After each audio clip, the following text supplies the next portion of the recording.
જય શ્રી કૃષ્ણ વિદ્યાર્થી મિત્રો, કેમ છો? મજામાં? હા, સરસ. આજે આપણે ઓનલાઈન લેક્ચરમાં ફરી પાછું આપણે જોડાયા છીએ. તો આજે આપણે ધોરણ 7ની અંદર સામાજિક વિજ્ઞાનમાં ચેપ્ટર બીજું ચેપ્ટર ચાલુ કરવાનું છે, દિલ્હી સલ્તનત. તો આ દિલ્હી સલ્તનત વિશે આપણે આજે ભણવાનું છે, બરોબર? તો સૌથી પહેલાં આપણે એની પ્રસ્તાવના જોશું, પછી છે એ દિલ્હી સલ્તનતના શાસકો, કયા શાસકો દિલ્હી સલ્તનતમાં થઈ ગયા એના વિશે છે એ અભ્યાસ કરવાનો છે. એની અંદર આપણે ખાસ કરીને આજે આપણે ખાલી ગુલામ વંશ વિશે જ વાત કરવાની છે, બરાબર? તો સૌથી પહેલાં આપણે જોઈએ એની પ્રસ્તાવના. તો આપણે ખબર છે કે ભારતની અંદર, આપણા ભારતમાં રાજપૂત શાસકો, પહેલા પાઠની અંદર વાત કરી ને કે રાજપૂત શાસકો શાસન કરતા હતા. રાજપૂત શાસકોના પતન બાદ ભારતની અંદર દિલ્હી સલ્તનત, એટલે કે જે સલ્તનત શાસકો હતા એની સત્તાનું સ્થાપન થયું અને ત્યારથી છે એ ભારત ઉપર રાજપૂત યુગની જગ્યાએ દિલ્હી સલ્તનતના શાસકો છે એ શાસન કરવા લાગ્યા. તો એમ કહેવાય છે કે 12મી સદીની અંદર, પહેલા પાઠની અંદર આપણે જોઈ ગયા કે 12મી સદીમાં એ સમયે તોમર અને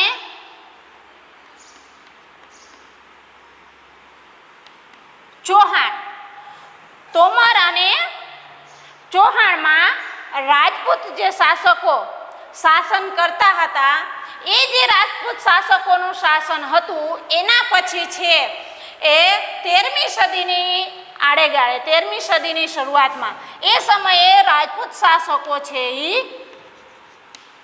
શાસન કરતા હતા. ક્યાં? કે તોમર અને ચૌહાણમાં છે એ રાજપૂત શાસકો શાસન કરતા હતા. એ સમયે છે દિલ્હીમાં તોમર અને ચૌહાણોના શાસક દરમિયાન દિલ્હીમાં વેપાર વાણિજ્યનું પ્રમાણ છે એ વધારે હતું. ત્યાં છે એ વેપાર વાણિજ્યનું પ્રમાણ વધારે હતું. ત્યાર પછી ધીમે ધીમે છે એ આપણે જોઈએ કે 13મી સદીની શરૂઆત થઈ, એટલે 13મી સદીમાં છે એ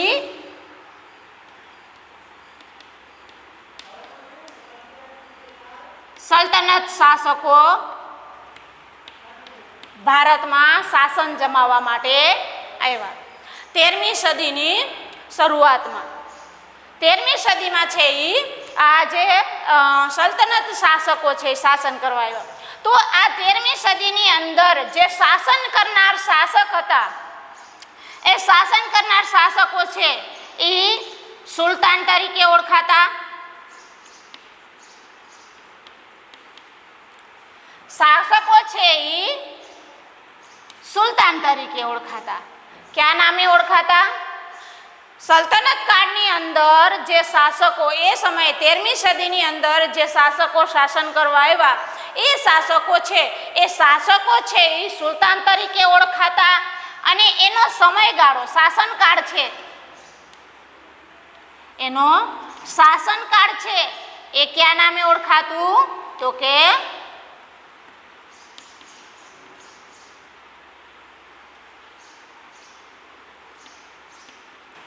સલ્તનત તરીકે.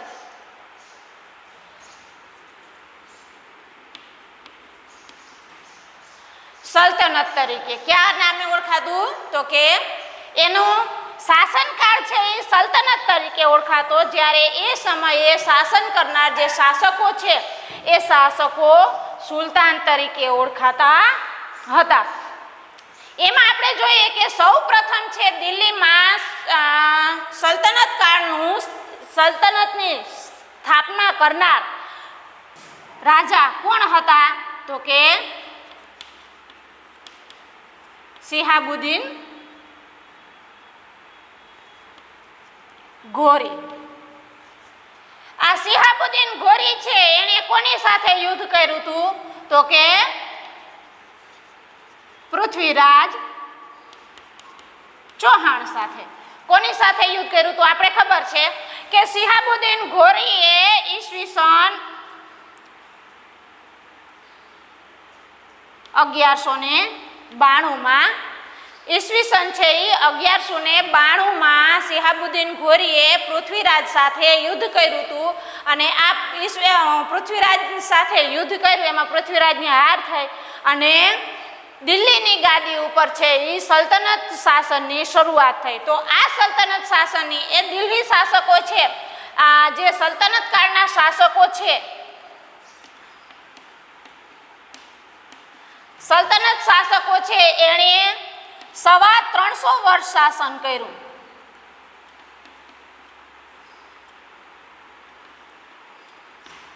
કેટલા વર્ષ? તો કે 350 વર્ષ શાસન કર્યું. આ 350 વર્ષ શાસન દરમિયાન એમાં 6 જેટલા શાસક વંશો આવ્યા. કેટલા શાસક વંશો આવ્યા? 6 જેટલા શાસક વંશો આવ્યા. કયા કયા શાસક વંશો આવ્યા? તો કે ગુલામ વંશ, પછી ખિલજી વંશ,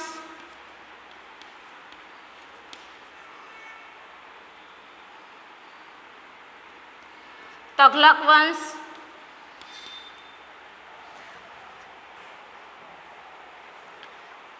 સૈયદ વંશ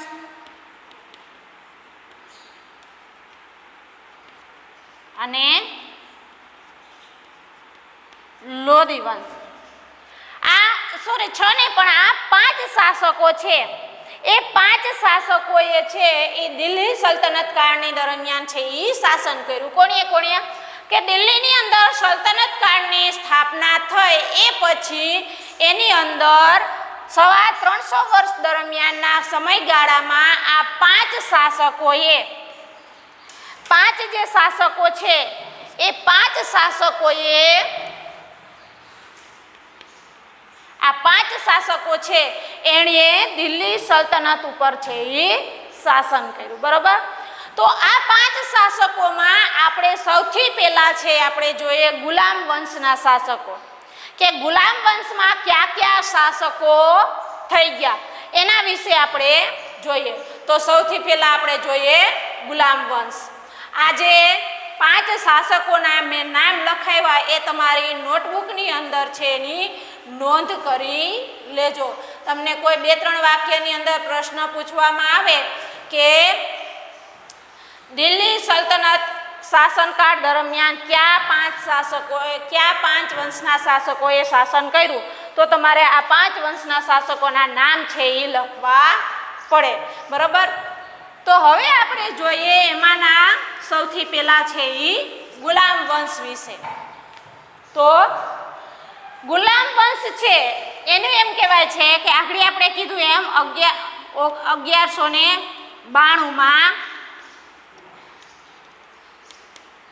શિહાબુદ્દીન ઘોરી છે એણે છે સૌપ્રથમ સલ્તનત શાસનની સ્થાપના કરેલી. બરોબર?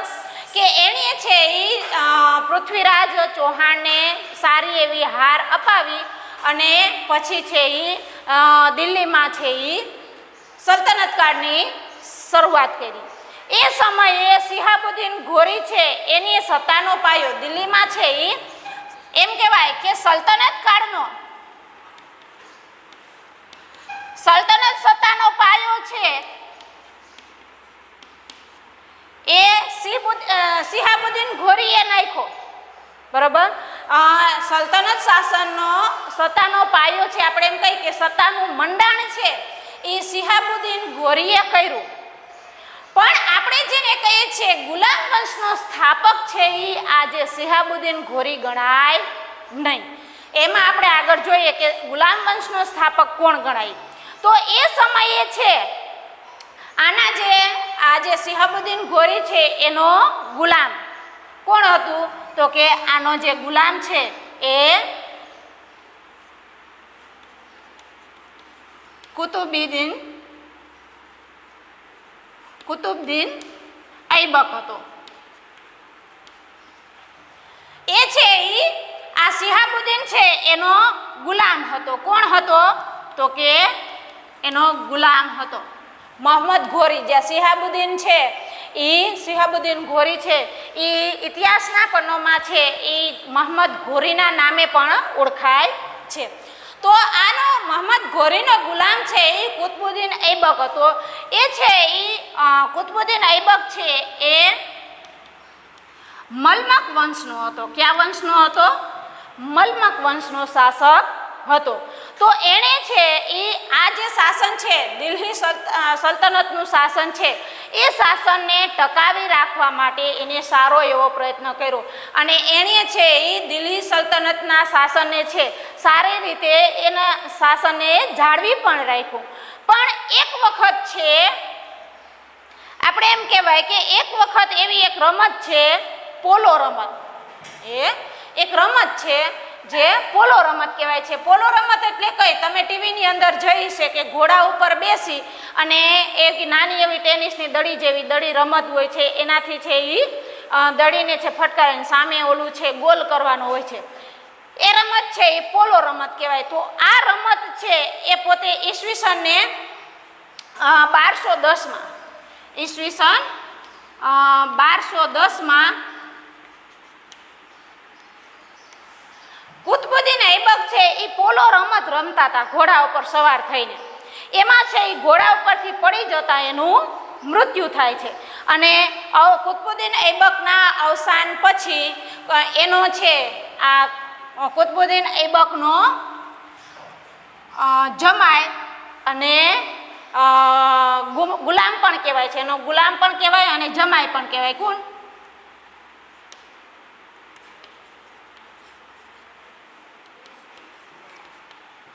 ઇલ્તુમિશ. જે ઇલ્તુમિશ છે એ એનો ગુલામ અને જમાય પણ ગણાતો. કુતબુદ્દીન ઐબકનો ઇલ્તુમિશ છે એ એનો ગુલામ પણ ગણાતો અને સાથે સાથે એનો જમાય પણ ગણાતો. એ છે એ ઐબકની મૃત્યુ બાદ છે દિલ્હીનું શાસન છે એ પોતે સંભાળે છે અને સારી રીતે પોતે છે એ શાસન સંભાળે છે. આ જે ઇલ્તુમિશ છે એ પોતાના શાસનકાળ દરમિયાન પોતે છે એક ચહલગામની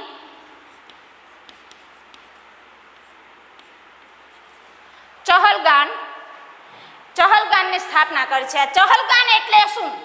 તો કે ચહલગાન એટલે 40 તુર્ક અમીરોનું દળ. આપણે કેમ એક સેનાપતિની એક ટુકડી બનાવીએ યુદ્ધ સમયે યુદ્ધમાં જનાર અને સારા એવા હોશિયાર સૈનિકોની એક ટુકડી બનાવતા હોય કે અમુક એવા જે શાસકો હોય અથવા તો એવા જે બુદ્ધિમાન શાસકો હોય એની સામે લડવા માટે ખાસ આપણે એવી ટુકડી બનાવી હોય કે એને એ સમયે છે એની સામે ઉતારવામાં આવે છે. તો એવા જે શાસકો છે એવા શાસકો સામે આપણે સૈનિકોની ટુકડી બનાવતા હોય ને એવી રીતે આ ઇલ્તુમિશ છે એક 40 અમીરોની એની અંદર છે. અમીરો એટલે આપણે એમ કહેવાય કે પૈસાની દ્રષ્ટિએ અમીર એ અમીર નહીં.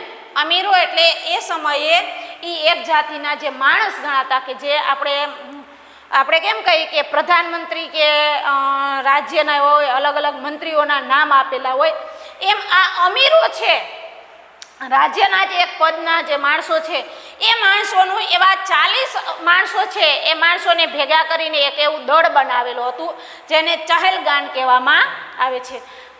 આ દળ છે એ રાજ્યનું સંપૂર્ણ પ્રકારનો કાર્યભાર છે એ આ જે 40 અમીરોનું દળ છે ચહલગાન એ સંભાળતા હતા.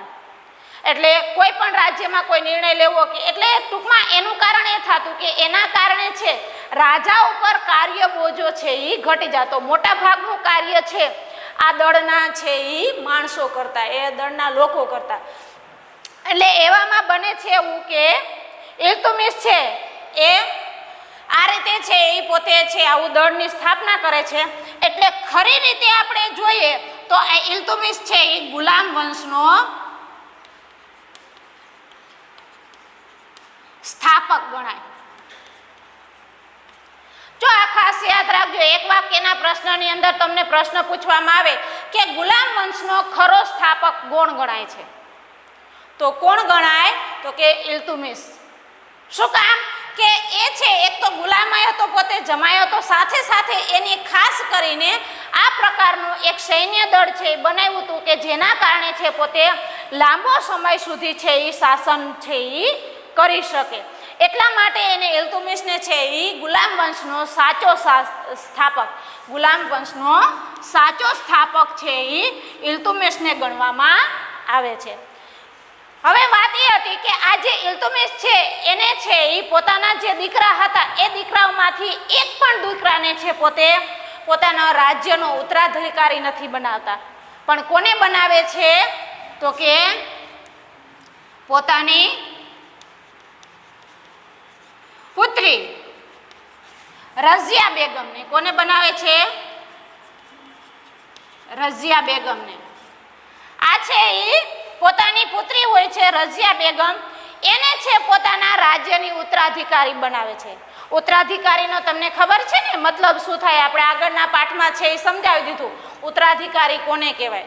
કે કોઈ પણ રાજા છે પોતાના શાસનકાળ દરમિયાન યુવરાજ કે ઉત્તરાધિકારી જેને બનાવે છે એ એના અવસાન બાદ રાજ્યની ગાદી છે એ રાજ્યનું સંપૂર્ણ શાસન છે એ ઉત્તરાધિકારી તરીકે જેને રાખ્યા હોય એ સંભાળે.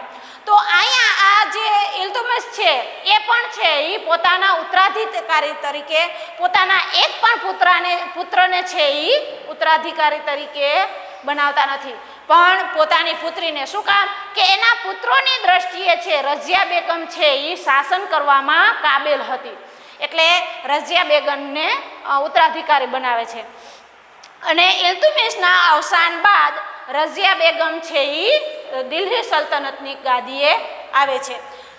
દિલ્હી સલ્તનતની ગાદી ઉપર આવનાર પ્રથમ દિલ્હી સલ્તનતમાં શાસન સંભાળનાર, શાસન કરનાર પ્રથમ મહિલા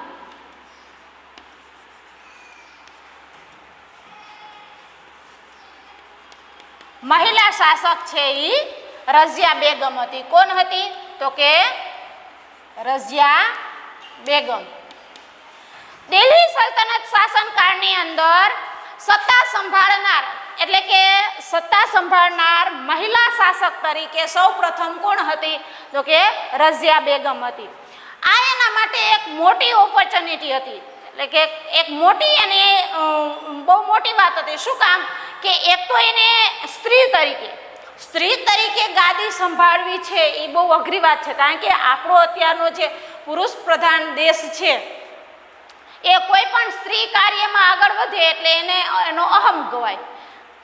આ જે મેન્ટાલિટી છે અત્યારની નથી, પહેલાના સમયમાં પણ આ જ હતું કે કોઈ સ્ત્રી ગાદી આવે તો એ પુરુષોને એના અંડરમાં એની હાથ નીચે કાર્ય કરવું ગમે નહીં. એટલે એ સમયના જે રાજ્યના માણસો હતા એ બધાને આ ખટકતું હતું.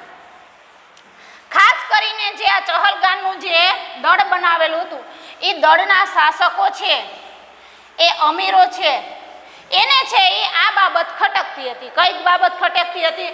તો કે રઝિયા સુલતાનને જે રઝિયા સુલતાન ગાદીએ આવી એટલે સૌથી પહેલા તો એ લોકોએ છે એ રઝિયા સુલતાનનો એક શાસક તરીકે બહિષ્કાર કર્યો. એને છે એમ કીધું કે નહીં, અમે શાસક તરીકે આનો છે એ સ્વીકાર કરશું નહીં.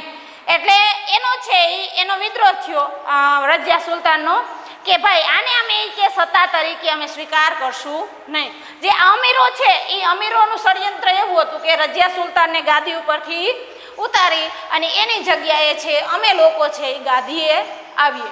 એટલે એ રીતે જે સત્તાના લાલચુ હતા, સત્તા ભોગવવાના લાલચુ હતા એ લોકોએ બધાએ ભેગા મળી અને રઝિયા સુલતાનનો વિરોધ કર્યો.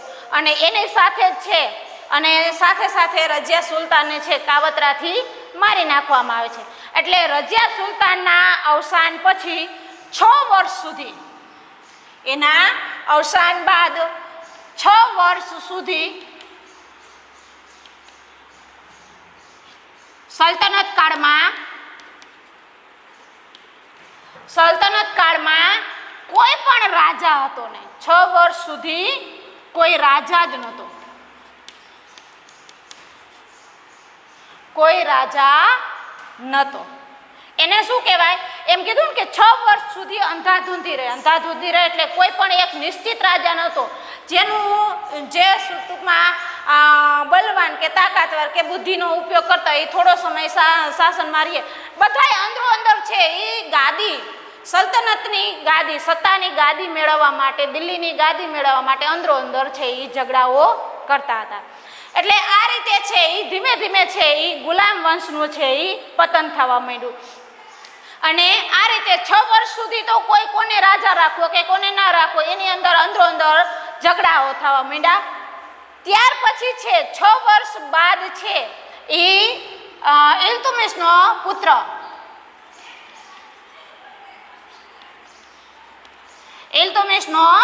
પુત્ર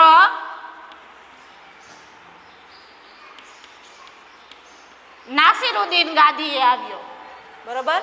એનો ઇલ્તુમિશનો પુત્ર છે એ નાસિરુદ્દીન છે એ દિલ્હીની ગાદીએ આવ્યો અને એણે છે એ 21 વર્ષ શાસન કર્યું. કેટલા વર્ષ શાસન કર્યું?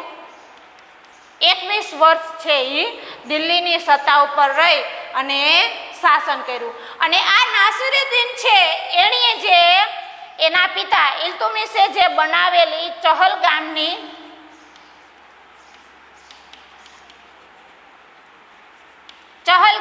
જે દળ હતું એ દળનું ખંડન કર્યું. એટલે કે આ જે દળ હતું એને નાબૂદ કર્યું અને રાજ્યની સંપૂર્ણ સત્તા છે એને પોતાના હાથમાં લીધી. અને આ રીતે છે ઇલ્તુમિશે છે એ સંપૂર્ણ રાજ્ય સત્તા ઉપર પોતાનો અધિકાર જમાવ્યો અને આ રીતે પોતે છે એ શાસન કરે છે.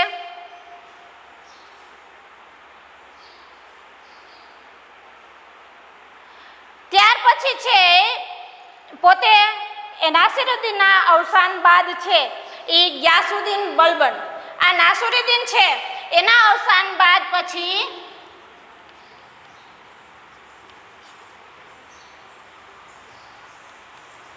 ગ્યાસુદ્દીન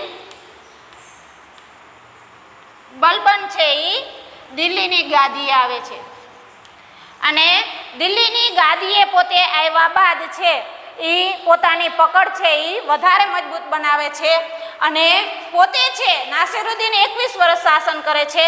ત્યારબાદ છે એ ઇલ્તુમિશનો જે પુત્ર નાસિરુદ્દીને જે આ જે ચહલગામ દળની છે એ સાથે સાથે પોતે જે એ પ્રથા ચાલુ રાખી હતી એનો વિરોધ છે એ કોણ કરે છે? તો કે ગ્યાસુદ્દીન આ પ્રથાનો, આ દળનો છે વિરોધ કરે છે અને એ પ્રથાનો છે એ ઇલ્તુમિશનો પુત્ર નહીં પણ ગ્યાસુદ્દીન બલબન છે એ આ દળનું વિચ્છેદ કરે છે, એને નાબૂદ કરે છે અને એની જગ્યાએ પૂરી છે એ રાજ્યની પકડ પોતાના હાથમાં લે છે અને એ સાથે પોતે છે 22 વર્ષ સુધી ગુલામ વંશ તરીકે દિલ્હીની ગાદી ઉપર શાસન કરે છે. આ જે ગ્યાસુદ્દીન બલબન છે એ સાહિત્ય અને કલાનો પોષક એટલે કે એને પોષણ આપનાર, જે એનું સમર્થન કરનાર શાસક હતો અને સાથે સાથે એના 22 વર્ષના શાસનકાળને અંત બાદ છે દિલ્હીની ગાદી ઉપર ગુલામ વંશનો અંત આવે છે અને ખિલજી વંશની શરૂઆત થાય છે. તો આપણે છે એ ખિલજી વંશ છે, ખિલજી વંશમાં જેવી રીતે ગુલામ વંશમાં કયા કયા શાસકો આવ્યા તો એ આપણે જોઈએ તો સૌથી પહેલા શિહાબુદ્દીન ઘોરી, પછી તો કે એના પછી આવ્યો શિહાબુદ્દીન ઘોરી, તો એના પછી કોણ આવ્યું તો કે એના પછી એનો ગુલામ કુતુબુદ્દીન ઐબક. એના પછી કોણ આવ્યું તો કે એનો જમાઈ ઇલ્તુમિશ.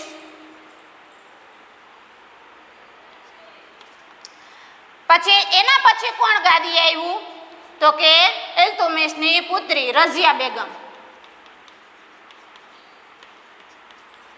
રઝિયા બેગમ છે. રઝિયા બેગમના અવસાન બાદ કોણ ગાદી આવ્યું? તો કે ઇલ્તુમિશનો પુત્ર